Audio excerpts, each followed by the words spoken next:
আসসালামু আলাইকুম সবাইকে। আশা করি সবাই ভালো আছেন। আলহামদুলিল্লাহ আমিও ভালো আছি। তো আমি আজকে রান্না করছি কচুর পাতা।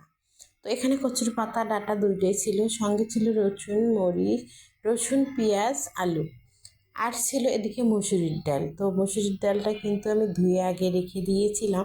এখন সব কিছু চুলায় বসিয়ে দিয়েছি। এখানে দিলাম কাঁচামরিচ বেশি করে, পেঁয়াজও দিয়েছি বেশি করে, তারপরে হলুদ আর লবণ দিয়ে আদা রসুন বাটা দিয়ে এখন আমি সিদ্ধ করে নেব।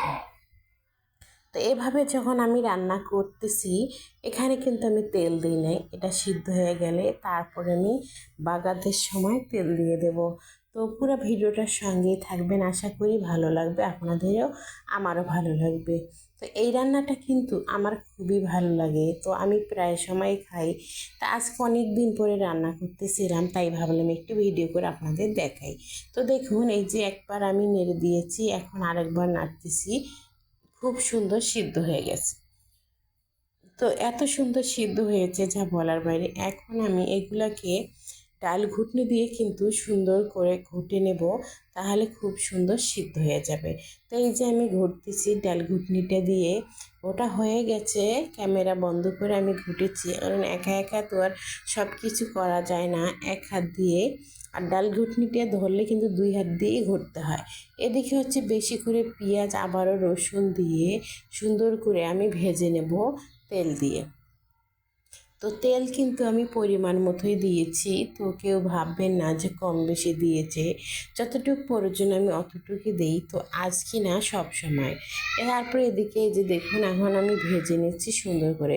যখন একটু লাল কালার হয়ে যাবে তখনই কিন্তু আমার ভাজা কমপ্লিট হবে। তো এই যে আর একটু হবে ভাজা, এজন্য অপেক্ষা করতেছিলাম।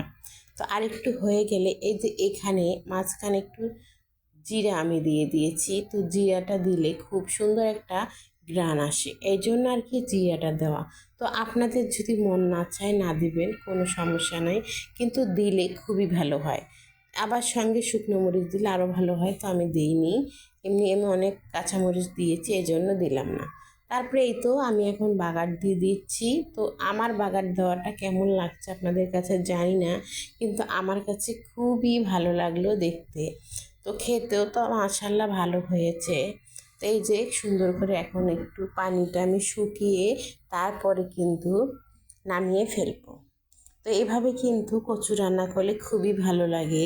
সেটা না খেলে অবশ্য বুঝবেন না আপনারা, অবশ্যই একবার হলেও খাবেন। দেশে থাকেন, শহরে থাকেন, গ্রামে থাকেন, যেখানেই থাকেন না কেন, এরকম যখন কচু পাবেন তখন কিন্তু একদিন হলে এভাবে রান্না করে খাবেন, খুবই ভালো লাগবে। তো এই তো আমার কচু রান্নাটা কিন্তু কমপ্লিট, আর একটু জাল করে নামিয়ে নেব।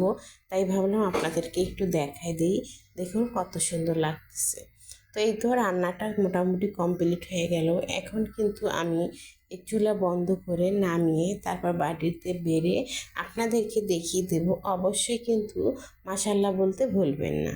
এই তো আমার রান্না কমপ্লিট। তো আল্লাহ হাফেজ সবাইকে।